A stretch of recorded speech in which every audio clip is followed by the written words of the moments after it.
Hey everyone, and welcome to the 12.14 mid lane tier list video. So in this video, like normal, I'm going to go over some of the systems changes that happened in 12.14, and also I will talk specifically about some of the champs that got buffed or nerfed. So timestamps for specific champions and the changes and stuff like that will be in the description below, but otherwise I'll just be talking about kind of the changes to the game as a whole. Our first big thing to talk about is there was a lot of changes to some of the runes and items. So I'm not going to go into all of them in depth, but essentially they nerfed the sustain on basically all the potions, including Corrupting Pot.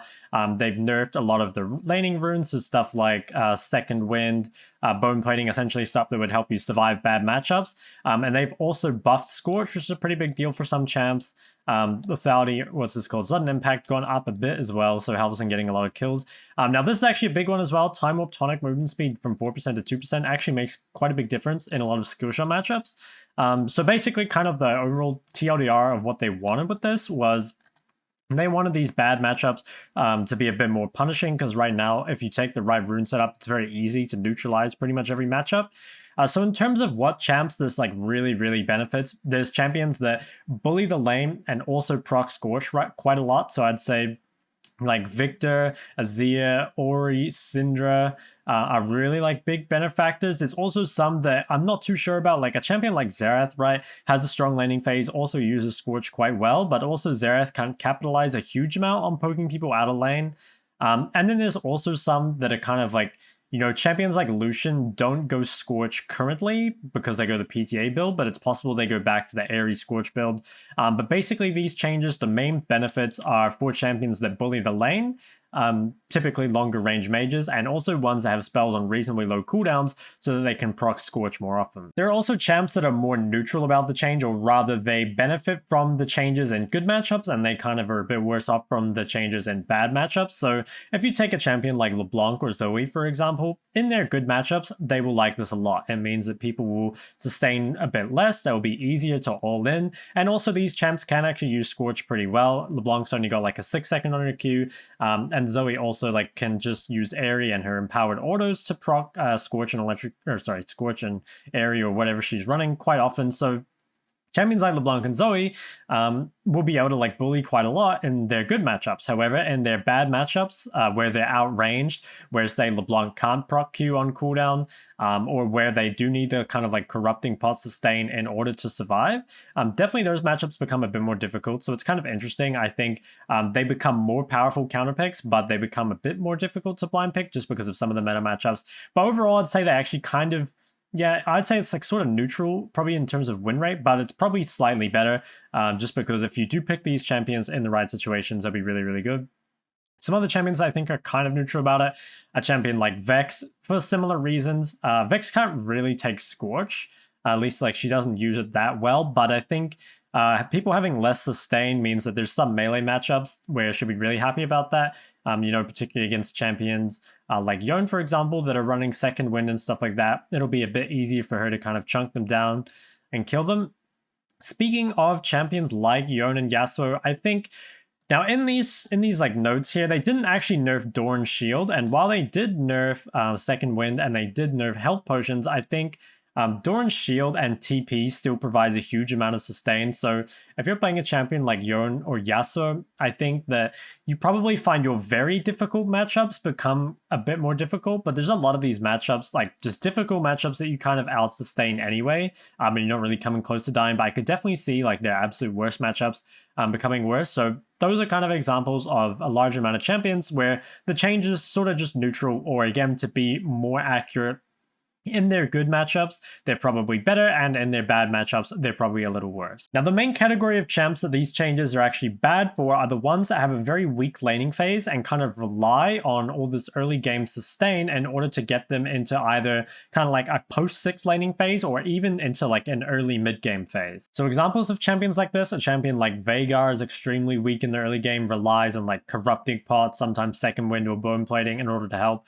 Also, Time Warp Tonic is very useful for this champ in order to help survive. I think Zillion is another example of that. It kind of depends, maybe a bit more matchup wise, but if you're playing Zillion against one of these strong lane bullies, something like Victor Azir, you're really going to feel the lack of sustain now, and it's going to be more difficult to reach the mid game in kind of an even state. Other corrupting pot abusers like Echo or Twisted Fate definitely could be a little worse off just because they're, again, very weak in the early game, reliant on really heavy corrupting pot sustain in order to get them through that. Now, I don't think it's like the end of the world for these champs because they still have corrupting pot with TP. Like, it's not like you lose that extra health bar, but you definitely lose a bit of extra sustain. And I could see them kind of suffering now a bit more against some of the stronger lane bullies. Another champ that's actually quite strong, but is potentially quite hard nerfed by this could be Taliyah. Now, the reason I'm not super sure about this is because now Taliyah loses pretty hard to champions like Azir and Victor, and I actually played an Azir game versus Taliyah yesterday and just absolutely destroyed her without the corrupting pot sustain. That being said, I think a lot of Taliyah's bad matchups, she eventually reaches a point where she can kind of just spam her abilities on the wave and can't really get traded on anymore. But I could definitely see like the very early game being quite rough for Taliyah now, but she's already very strong, so I think most likely she's still fine. But it is potentially a champ that is hit reasonably hard by the changes as well. I also think that overall the sustain changes aren't too big a deal for assassins, but I think two changes that were pretty nice for assassins is one, bone plating being 10 seconds longer cooldown. So there's a lot of assassin matchups mid where as the assassin, like you have to play pretty carefully around the bone plating cooldown, and your opponent can be very aggressive when they have the cooldown up. So I think this being 10 seconds longer is pretty nice for assassins. And also if you couple that with this exhaust change, I think actually kind of went under the radar, but 5% less damage reduced by exhaust. It's definitely not the end of the world for exhaust users, but I think like if you're an assassin and you're looking for an all-in, oftentimes your damage is tuned so tightly that this little bit of extra damage is the difference between killing someone or not. And I think that difference is kind of even bigger in the mid game when you're trying to kill like a marksman or something. You're trying to kill the enemy ADC and they've got like a Lulu with exhaust on top of them. Like, are you going to be able to kill them still if they have exhaust? Like, you're probably still not going to be able to kill them, but you will deal quite a bit more damage. And I think that in the mid game, especially, it's like oftentimes if you can chunk your opponent low enough, they're kind of forced out of the fight anyway.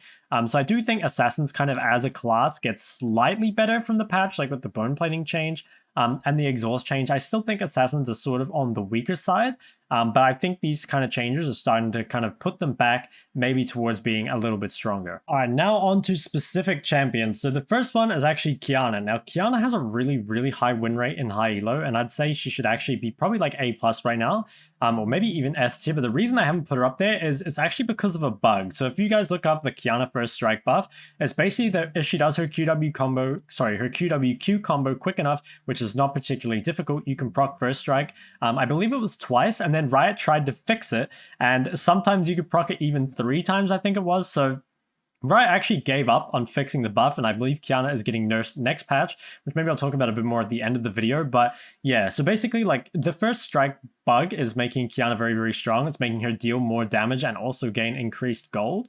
However, this is not intended, and Riot are either going to fix the bug or they're going to nerf her. But right now, she is very, very strong, especially in higher elos for players that really know how to get the most out of her. Taliyah is another one. So Taliyah I have in A tier, and on 12.13, Taliyah got some pretty significant changes. The main ones to pay attention to: the Q damage increase and the mana cost decrease. So this makes her early lane phase quite a bit better, which I would say is the main weakness of Taliyah, especially those like first 5 or so levels. So this being better made Taliyah much stronger, and also much stronger of a blind pick. You see that she's been getting blind picked quite a bit in competitive. So I think Taliyah is really, really good right now. That being said, the 12.14 patch, I think it does depend a little bit on the meta, because as the meta stands, like at the moment, there aren't that many lane bullies being played, and most of them are kind of neutralizable.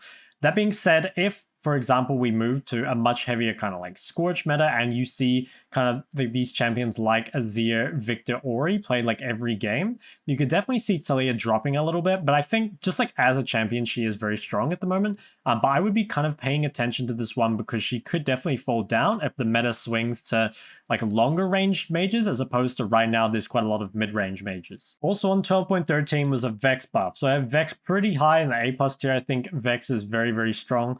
So the buff was lower cooldown on Q and also a little bit of extra AP scaling. So this is pretty nice.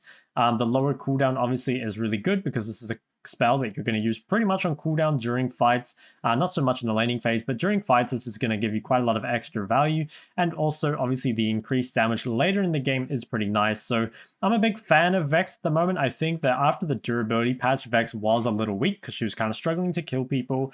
But I think now that like stuff is starting to get nerfed, you know, people joke about the durability patch being reverted, but it's definitely been like brought back a little bit. You know, some champions that were kind of struggling with the durability patch have had their damage increased, and some of the resistances, stuff like conditioning overgrowth, or I think it was just conditioning, actually got tuned down a little bit. So Vex is still in a pretty good spot. I think again, this is like sort of a similar thing to Taliyah, where at the moment Vex is very strong because she doesn't get punished super hard in the laning phase.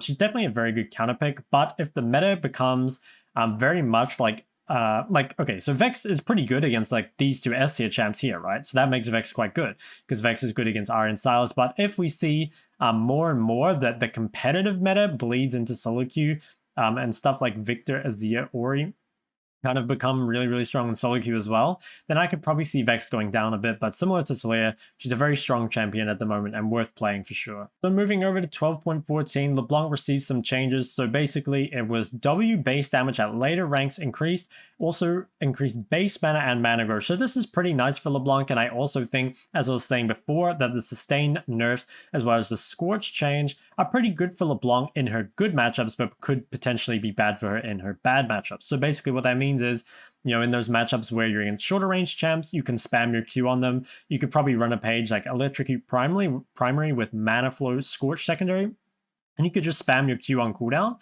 But I think against some of the longer range champs, you know, if you're playing LeBlanc versus Zir, it's very unlikely that you can Q him on cooldown. And instead, you will be the one getting scorched on cooldown, and not having the sustain for that matchup could be quite difficult. So I could definitely see LeBlanc moving more towards a counter pick role, whereas in the past, she was like more of a safe blind pick. But I think now, like if you're blind picking LeBlanc, it's like, yeah, you probably get neutralized or even beaten by Ahri. Vex can be quite annoying. Lissandra can be quite annoying. Kassadin is a difficult matchup. So I think, like, yeah, LeBlanc doesn't really become a better blind pick because of this, but I think if you're using LeBlanc as a counter pick, she probably is quite a bit stronger on this patch. So yeah, if you can find good matchups for LeBlanc, I could definitely see her being played at the moment. And it's always a champ that, if it's good, will get played a lot because it's very, very good in solo queue. I'm a big LeBlanc fan, so definitely look for opportunities to pick her on this patch. Syndra is another one I want to quickly talk about. So while Syndra wasn't directly buffed or nerfed, I think the sustained nerfs, as well as in particular the Time Warp Tonic nerf, is really, really good for Syndra. So Syndra absolutely hated versing this rune. And if you ever verse Syndra, you were probably running Corrupting Pot with Time Warp Tonic because it's so good against her. She also has really short cooldowns and can proc Scorch on cooldown. So that all those things make Syndra quite a bit stronger in this patch. That being said, I think that Syndra's role is typically as an anti-mage, and I feel like Victor and Azir kind of do this better than her at the moment. So the main advantage that Syndra has over these champs is Syndra has gank setup and higher kill threat. Azir doesn't get gank threat until 6, and neither of these champs really have kill threat. They just kind of poke people out. Also, Syndra is a lot stronger in early skirmishing, but at the moment, scaling is a bit more incentivized and early skirmishing isn't that good. So Syndra doesn't really scale bad. In fact, she scales pretty well, but Azir and Victor like definitely scale better, especially because of their range. So I think that Syndra is quite a bit stronger this patch, but I still kind of feel like these two champs, Azir and Victor, sort of fill Syndra's role better. So like if you play these champs, I think you probably play them instead. But if like you're a Syndra main, I think you should be very, very happy with this patch. And if we see early skirmishing become a bit more valuable, I would expect to see Syndra kind of like rise above these champs. The last individual champ I want to talk about is actually Ryze. So if you've been paying attention to Korean solo queue at the moment, there's a new Ryze build, which is actually, rather than going like Everfrost Seraphs, they go Luden Seraphs, and then they choose between like Shadowflame, Rabadons. Basically, they're going for a full AP, just like burst Ryze build as opposed to a DPS build. And the reason Ryzers have started going for this is because in the past, it was possible to kind of build tanky enough that you couldn't really be killed, and then you would just like pump out DPS over a fight. But the problem with the current meta is that there aren't really great items for Ryze to build in order to kind of be tanky enough with his short range in order to survive. You know, if you're going Crown, for example, it's very easy to pop the shield. You'll find with Everfrost that you still kind of get CC'd a lot. You're not DPSing a lot of the time. So it's kind of similar reasons to Azir, where it's just like more difficult to DPS than it used to be. In Azir's case, it's just because there's a lot more CC and disruption in the game.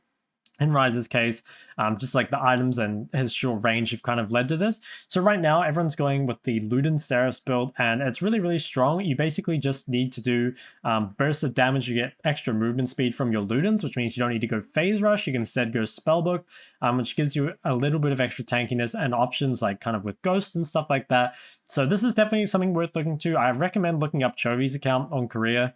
And having a look at his Ryze build. There's been a few people playing it, but I think Ryze, honestly, quite a bit better now. I'm not sure still if he should be higher up. I think he probably should be if you're good at Ryze, but I think most people in solo queue, even like very high level players, even challenger players, don't get as much out of Ryze as they should. But yeah, he's definitely on the up, and I actually think he's in a pretty good spot at the moment. So guys, that is going to be it for this video. Hopefully you enjoyed it, and if you have any questions about where champions are on the tier list, please feel free to leave them below. Next time I make a tier list, I'm probably going to split it into 2 videos with a section for maybe bronze, silver, gold, and platinum, and then a section for diamond plus. I'm not too sure about that or how I'm going to split it up yet, but I think there is like a pretty big difference between high and low elo.